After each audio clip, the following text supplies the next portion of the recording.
I would like to introduce Dr. Ajit Karunakaran, an astute professional with a successful track record of profitably delivering leading edge technologically technology startups and leading high performance teams in diverse and complex markets across SIA and EMEA, head of global business development at Writer Information, leading digital business transformation and establishing next generation BPAAS services.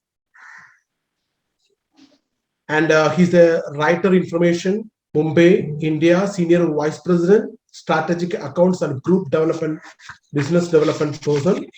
And his education, PhD in Business Administration from Himalayan University, Business Excellence, CEQM from IMC, Ramakrishna Bajaj National, and a National Quality Awards, Certified Examiner in Business Excellence, Certified Independent Director, Institute of Directors, MBA General Manager from Cambridge University, USA, Certified Digital Marketing Master, BSc, Institute Certified for Surveillance, Risk Management and Settlements, Enterprise Content Management, Practitioner Level 1, AIIM International, Certificate in Business Analytics, Postgraduate Diploma in Computer Hardware Engineering, and his BSc is from Mumbai University. Very warm welcome to Dr. Ajit Karunakaran, sir. Thank you, Doctor. Thank you so much. Good morning, and it's a wonderful day and wonderful topic that we're discussing. Morning, and thank you so much for your time, for giving me this opportunity. It's a wonderful get together. I see a lot of students, professors, and my respects to the seniors, professors. And thank you so much, Dr. Ashari, for this opportunity. Since the topic is on sustainability, and I think Dr. Manoj Jain really brought the pain out that a lot of us feel, when we talk about sustainability. And I guess each of the student and professor who's attending this would be equating with your comments, Dr. Jain. The topic that I'm presenting is part of my research that I did under Dr. Ashari, and this is about a concept called blockchain. I'm sure it's known for all the wrong reasons, or depending upon wrong or right, depending upon whether you're investing or not in Bitcoin. But there's a lot of things that are happening on the better side of blockchain, and I hope I can bring this to you in the sense that it is also being seen as a great alternative, a great sustainable alternative as far as IT is concerned. So hopefully this short presentation would just do some justice to that discussion. From a overview of this presentation, what I want to kind of share is the fact that today enterprises do run very complicated kind of computing environment, right? The needs are increasing, the need of data is increasing like hell, and there's a lot of deployment of AI. There's a lot of need for effective utilization of resources. So they're always looking for the next best alternative where it's not only speed of computing, efficiency, but it's also about sustainability today. I mean, SDG is big. In corporate world, we all talk about ESG in a big way. There are companies who are coming in measuring ESG, companies that are getting rated on ESG, and so IT plays a big role in that. Well, if you really look at it, as far as enterprises are concerned, why enterprises? Even we as normal citizens, right? Our data today is in cloud. I mean, everything that we do is in cloud. I mean, the first thing that we hit early in the morning, WhatsApp is on cloud, Gmail is on cloud. Today we don't realize, but we are in kind of customized platforms in that sense, right? So, for example, Spotify or Instagram, and these are all platforms as a service, whether it is music or data or email or whatever.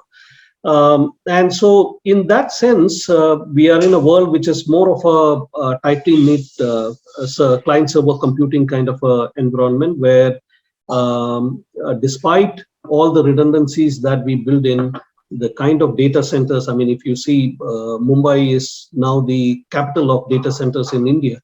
More than 40% of the investments in data centers are all happening in Bombay, and best of class data centers are coming up. There's N plus N redundancy, so that if there is a failure, there is a redundancy for that failure, and then there are multiple redundancies being built in, and certifications, etc. But despite that, we do see outages on Gmail. We do see outages on various services of, say, Microsoft.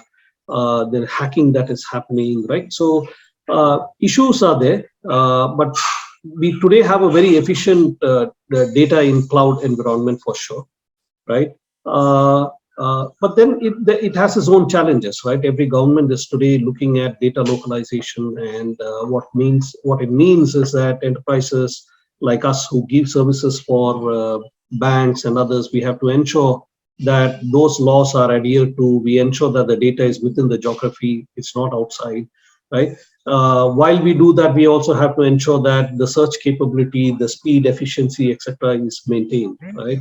And then there are other issues like, as hacking, etc., increases, need for encryption increases, that impacts your speed. But I just wanted to give you an overall gist of what is happening as far as cloud is concerned. And then the fact is that today artificial intelligence is a kind of a reality, and it's also getting into storage in a big way. Uh, uh, there are emerging trends which are kind of telling us that we're going to be living with data analytics driven by AI ML, and while this is happening, there is also a lot of discussion on blockchain for data storage, given the kind of benefits that blockchain brings in. I think one of the biggest problem with the client server kind of architecture, I mean, broadly, I'm defining, say, a Gmail or a Azure or a Amazon as a client server architecture, because end of the day, there is some bunch of servers somewhere, and with all the users accessing it, it's more of a centralized architecture. And what we also need to realize is that revenues in the structure is also very centralized, right? So you and me may get a Gmail or a WhatsApp free of cost, say, for example, right? But money is being made by monetizing our usage, right, to the advertisers in that sense. So it is very centralized. Control is very centralized, and the users in this ecosystem does not get a fair share of whatever is the money that is kind of getting monetized, and that is where you now see a lot of federal systems or governments really coming in and asking, say, for example, Google to share revenue with the local content creators. So far, Google would kind of, should I say, pass in or catch or capture data from wherever they would want to, and then package it and sell it or monetize it. But what we see increasingly is a fight back against the same, where people are saying it needs to be a little more democratic, and the content creators also get a chance to make money out of the content that they create. And that's the big benefit that blockchain brings in. The fact that it's a very decentralized kind of a storage, the fact that a document could be cut and sliced into multiple blocks of data, and which ensures that it is foolproof, fail-proof. It ensures that it is completely decentralized. It ensures that everyone in the ecosystem gets a share of the incentive. So if you come in, like for example, as a blockchain user, you could be giving your, there is an app called Filecoin, and if you are a partner in Filecoin or a user of Filecoin, Filecoin could be using empty space in your hard disk or empty compute capability in your system for other blockchain compute or storage needs, and then they incentivize you for that. So there's a lot of incentives that are built into this structure. So I usually call blockchain a very democratic IT approach, in that sense. And there are very low instances of drop files and hacking and those kind of issues that are usually associated with the client server architecture that we are associated with nowadays, right? So this is just to give you an idea about what the architecture is all about. It's basically about hashing and how the link is created, with the pointers and the records, right? I mean, I'm sure most of you would have Googled this at some point or the other, right? And so the beauty of a blockchain transaction is that whenever a transaction is requested and whatever action happens on that particular transaction, everyone in the node is updated. And in that sense, there is a lot of validation, there's a lot of transparency, and you're not creating a kind of a oligarchy in that sense, in what we see today in an Alphabet or a Google or a Microsoft and stuff like that. And then Bitcoin happens to be a reward, right? An incentive. It's a kind of a proof of work. I mean, it's another thing that people are focused on Bitcoin in a big way. And the whole benefit of blockchain is lost somewhere. I mean, this is not just a speculative space. This is a space where a lot of work is happening. India is one of the leading countries as far as the blockchain space is concerned. And hopefully, what I want to show you in this presentation is that, the way Dr. Jain talked about Industry 4.0, we are also today in a world which is fast moving to something what we define as Web 3.0. And in Web 3.0, you're going to see a lot of action as far as blockchain is concerned, right? So this is going to disrupt data storage in a way. And I think if it all goes well, at some point in time, you will not be just doing HTTPS while you Google a URL. You may even be doing IPFS, and that's a kind of a distributed peer-to-peer file storage format that is kind of coming up. And these are some of the developments that are coming. There are also non-IP IPFS systems coming in, but the way I see it, it always there's always a tipping point with one or two applications really hitting the mainstream, and then that takes off in a big way. And I think that is the way we see blockchain growing. So this should be good, and I think in the coming days you will see quite a bit of action. We talked about Web 3.0, and if you really look at it, there is an alternative in blockchain to the Google world that we are used to, right? So if there is a Chrome in Web 2.0, there is a Brave. I mean, I'm just citing some of those names. There could be multiple alternatives here. But if there is a storage like a Dropbox or a Google Drive, there is a storage or an IPFS alternative, And then for video calls, I mean, you have Expertise and so on and so forth. I mean, we haven't yet heard about the EOS or Essentia and others, but some of this would get into mainstream sooner or later, And I think the whole Web 3.0 is going to redefine, and for the students who are possibly attending this this seminar, it makes a lot of sense for you to really understand this space as it is coming up.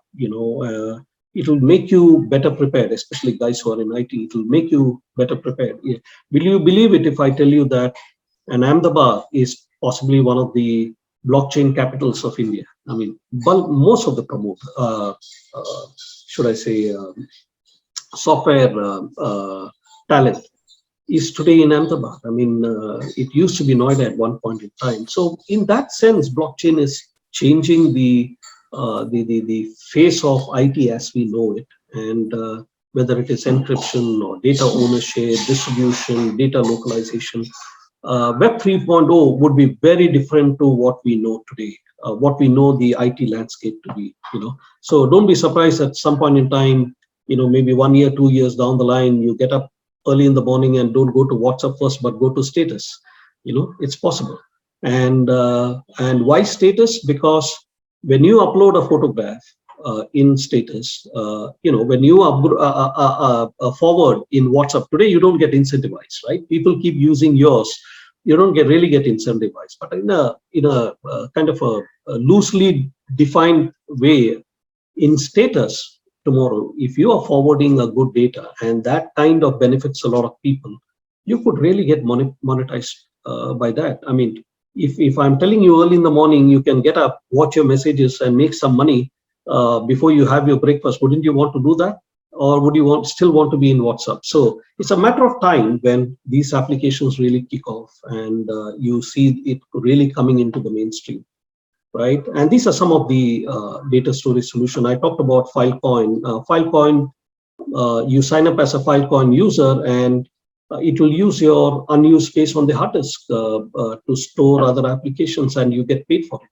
So that's the ecosystem of blockchain, where every contributor to the blockchain link is incentivized in some way or the other. How do you get incentivized? You get incentivized with bitcoins or equivalent currency, right? And obviously, I mean, I'm not getting ahead of this because end of the day, once the government defines what are the regulations, etc. But I think if the government of India regularizes this to some extent, I would think there would be a deluge of blockchain solutions in India. It's a matter of time, right?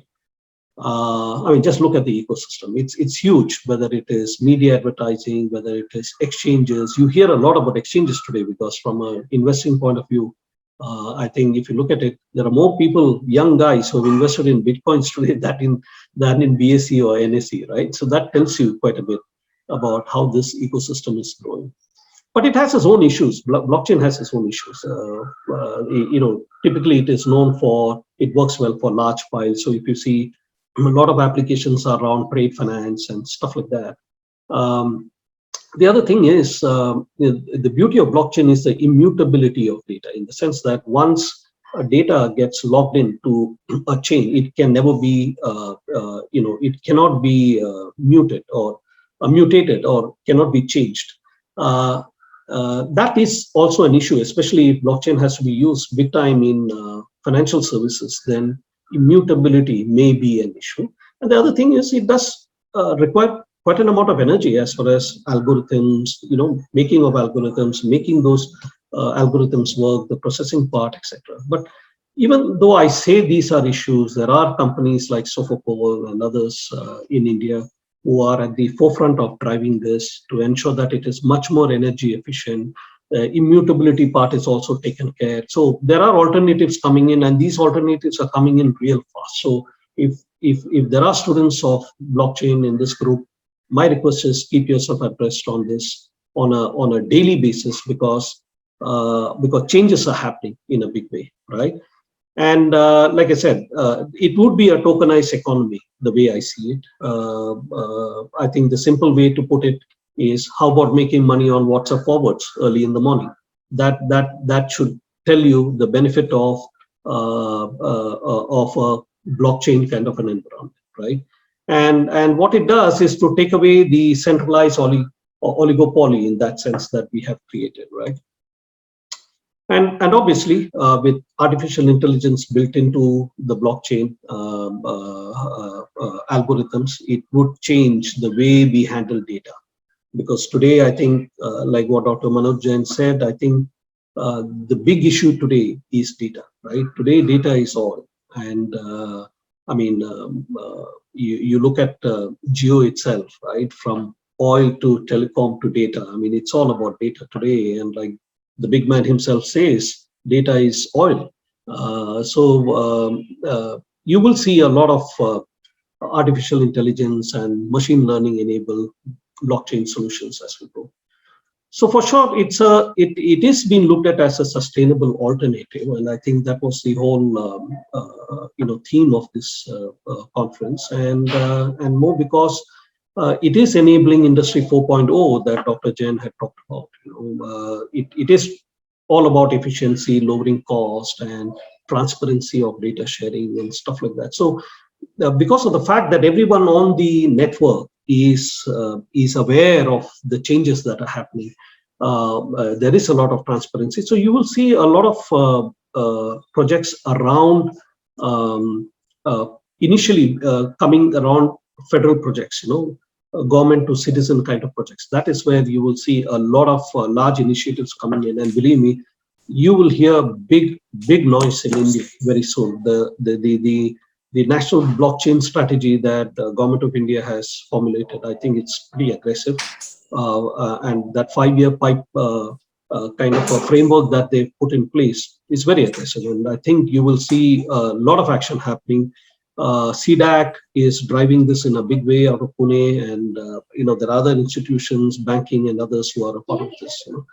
And obviously, blockchain is, because of this whole idea of efficiency, transparency. There's a lot of new projects that are coming around: green production, collection of carbon footprint, monitoring of carbon footprint, the green supply chain per se, and um, I think the